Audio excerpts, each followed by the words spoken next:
Hakuna anayetulia kwa kuoa. Unaweza ukaoa wake wanne na bado ukawa mapepe mnazi.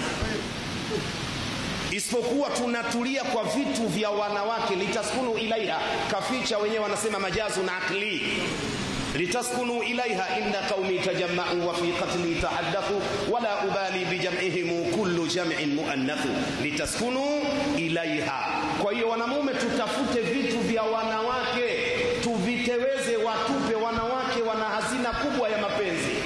Tusipotuliza vichwa tukazitafuta hazina, tukaleta ubabe kwenye ndoa, tukaleta maguvu kwenye ndoa, vile vitu vyao vya kutuliza akili zetu na nyoyo zetu na miili yetu hatutavipata.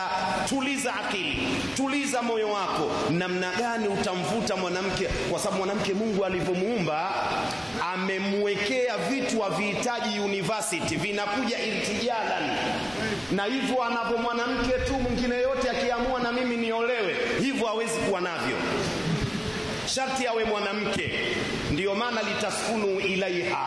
Wewe ukiamua kuolewa, olewa, lakini utabaki kuwa dume. Kiuno kitaendelea kuwa kama chuma, shingo yani itakuwa hivyo, dume atabaki kuwa dume tu. Ili vitu vipatikane kwa mwanamke, litaskunu ilaiha. Alafu waja'ala bainakum mawaddatan wa rahma. Mungu akafunga kati ya hao wanandoa. Sasa wakishafunga ndoa katika utaratibu kama huu, Mwenyezi Mungu akatengeneza mawaddatan, mahabbatan biqiyatal azima, mapenzi ya ndani, kiasi kwamba ukiumwa na yeye anaumwa, ukifurahi na yeye anafurahi, ukicheka na yeye anacheka.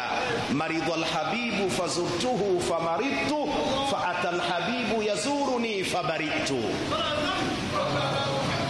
Kwa hiyo mapenzi yako, lakini pia wa rahma.